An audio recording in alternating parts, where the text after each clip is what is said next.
Hi, this is Emily with DAZ 3D. In this video, I'm going to show you how to recreate the Barefoot dancer scene included with the Genesis 2 Starter Essentials. This video should serve as a quick introduction to DAZ Studio, how to load content, build a scene, and render it. Before we get started, you'll need a few things. Here I have the DAZ Install Manager open. You can see I have DAZ Studio installed. This tutorial requires version 4.6 or higher. I also have the Genesis 2 Starter Essentials and the default lights and shaders for DAZ Studio installed. We will use all three of these products to build our scene. I've gone ahead and launched DAZ Studio, and I'm using the Hollywood Boulevard interface layout, which is the default layout for DAZ Studio. If you'd like to follow along, I suggest you change your layout to match. You can do this by clicking on the Window menu, opening the Workspace submenu, and choosing the Select Layout action. If you click the drop-down menu in the top right corner of the dialog, it will display all of the interface layouts available. Select Hollywood Boulevard and click Accept. Near the top of the DAZ Studio interface, you can see that there are several activity tabs. These activity tabs will allow you to switch between various activities in DAZ Studio. You have Actors, Wardrobe and Props, Pose and Animate, Lights and Cameras, and Render. As you move between activities, the panes and tools available to you change to suit the activity. We will use each of these activities as we progress through this tutorial, starting with the Actors, Wardrobe, and Props activity. If you're not in this activity, go ahead and click on the Actors, Wardrobe, and Props tab to switch activities. Let's start off by loading an actor into the scene. For this tutorial, we will use the Barefoot dancer character, which is based off of the Genesis 2 female figure. In DAZ Studio, you can load content from the Smart Content pane. The pane is located on the left-hand side of the interface. If you don't see the Smart Content pane, make sure you are in the Actors, Wardrobe, and Props activity. Once you're in that activity, you can click on the tab attached to the Smart Content pane to bring it to the front. Now that the Smart Content pane is open, we can load our actor into the scene. The Barefoot dancer is located under Figures. You can see here that I'm clicking the little arrow to expand the category People, Female. In this category, you can see all of the female actors that are available to us. The one that we want to load is called Figure Barefoot Dancer. To load her into the scene, all you need to do is double-click the icon. You can see she's been loaded into the scene. Note the white lines around her. This is called a bounding box, and it indicates that she is selected in the scene. Scene selection is very important in DAZ Studio, as you will see when we load clothing and hair, which we'll do next. Make sure that the Barefoot dancer is selected, and then go back into the Smart Content pane. Since she is selected, the Smart Content pane will show us clothing and hair that is compatible with the Barefoot dancer. To find clothing, look under the Wardrobe category. The clothing we want to load can be found under the Full Body subcategory. The name of the icon is Clothing Barefoot Dancer. You can double-click the icon to load it into the scene, or you can drag and drop the clothing onto the Barefoot dancer figure, which is what I'm doing right now. And there you see, the clothing has loaded right on to the Barefoot dancer. It's that simple. We can do the same thing with hair. Let's open the hair category and look under Short. You can see there are a few hair options for the Barefoot dancer. Let's load the hair to loose hair. You can either double-click to load the hair or load it by dragging and dropping it onto the Barefoot dancer's head. As you can see, it's easy to load clothing and hair from the Smart Content pane. Now that our figure is dressed, we're ready to load an environment. Remember, the Smart Content pane filters content based on your current scene selection. If you have the Barefoot Dancer selected, the Smart Content pane will show you clothing, hair, and other items that work specifically with the Barefoot Dancer figure. The same is true for any other object that you have selected. However, we want to load an environment that is a standalone object. Right now, the head of the Barefoot Dancer is selected, which means that the environment we want to load is being filtered out due to the selection. What we need to do is deselect the Barefoot Dancer. We do this by clicking an empty area of the viewport. As I deselect the figure, you can see that the Smart Content pane is no longer filtering the content, and more content options have become available. I now have access to all content that can create something in the scene. If we go to the Ready to Render category and look under Architecture, you can see the environment for the Barefoot Dancer scene. As with any content, we can double-click the icon to load it, or we can drag it into the scene. I'd like to take a quick moment to point out a cool feature in DAZ Studio 4.6. This works with all content, not just environments. If you hold down the Alt key on a PC or the Option key on a Mac, then drag the icon, you will see a little target indicating where the item will load. I'll just drop it back there, and you can see that the environment loads where the target was. For this scene, we need the environment to load in its default location. So I'm going to delete the environment and reload it by double-clicking the icon. I recommend that you load the environment by double-clicking as well, so that it loads in the proper place. You can see that the environment loads right into the scene and is also listed on the right in the scene pane. In fact, you can see everything we have loaded so far listed in the scene pane. Now that all of the content we need is loaded into the scene, we are ready to modify it to make our scene unique. We'll start by shaping the hair. We can do this by loading a shaping preset. First, we need to select the hair. In the viewport, right-click on the hair and choose Select to Loose HR. Now that the hair is selected, we can modify it. Let's open the Shaping pane and bring the Presets page forward. Look under the Apply category and you will see the shaping presets for the hair. The name of the preset is Hair Shape to Loose Hair. This particular preset gives the hair a bit of volume and makes the hair look like it's in motion. All you need to do is double-click the preset to load it. You can see almost immediately that the shaping preset has applied to the hair.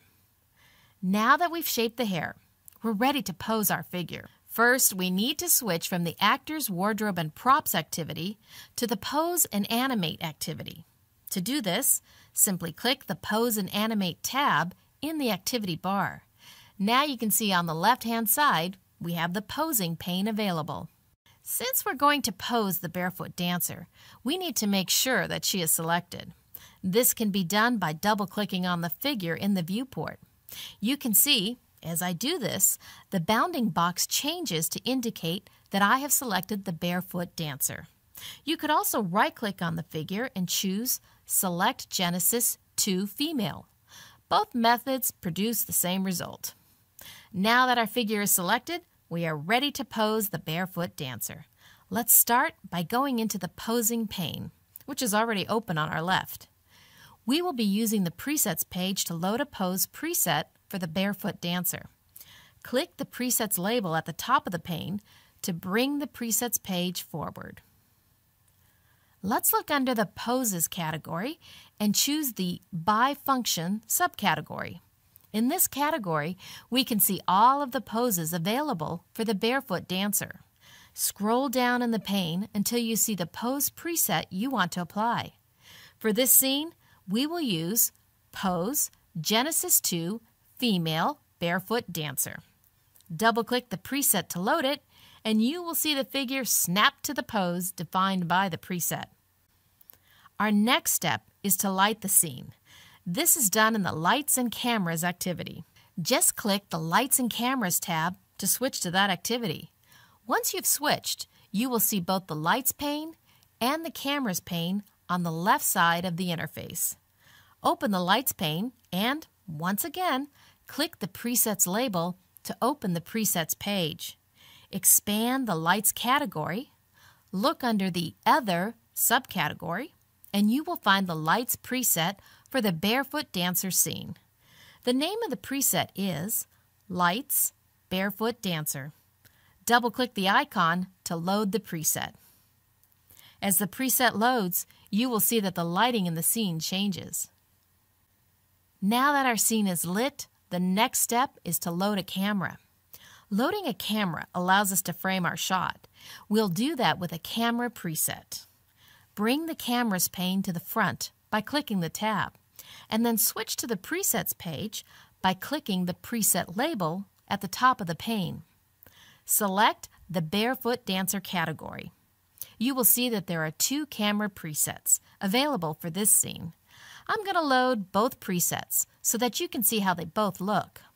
Camera 2 is a wide-angle shot that is further away from the figure, while Camera 1 is a close-up of the Barefoot Dancer. You can choose to load either camera preset. I'm going to stick with Camera 1. All you need to do to load the preset is double-click it. When you load the camera preset, it does 2 things. First, it loads the camera into the scene. You can see that the camera is listed here in the scene pane. Second, it changes our view. You can see that Camera 1 is now the current view. We can change that with the View Selection menu. You can switch back to the Perspective view if you'd like, but for now, let's stay with the Camera 1 view. We are almost ready to render our scene. We just need to add some final touches. One of the things we need for our scene is a backdrop image. A backdrop image will fill in any empty space left in the scene, so we don't get the blue background in our final image. To load a backdrop, click the Edit menu and choose the Backdrop action. This will open the Backdrop Options dialog, which allows us to load a backdrop. To load an image, click the button next to the image label and then choose Browse from the menu. Now we'll browse to where we installed our content. If you used the DAZ Install Manager, then your content will be in your My DAZ 3D library. The backdrop image that we want can be found under Runtime, Textures, DAZ, Backdrops. For this scene, we'll use the Dusk Sky backdrop. Simply double-click the file to load it.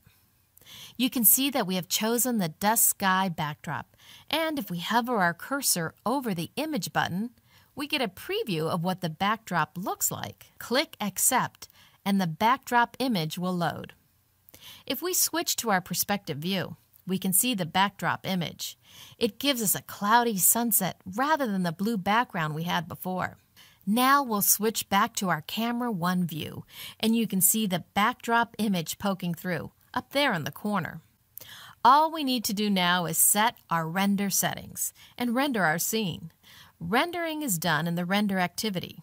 Click on the Render Activity tab to switch activities. You can see we have the Render Settings pane on the left-hand side. We also want to make sure that we're viewing through Camera 1. We'll set our view using the View Selection menu.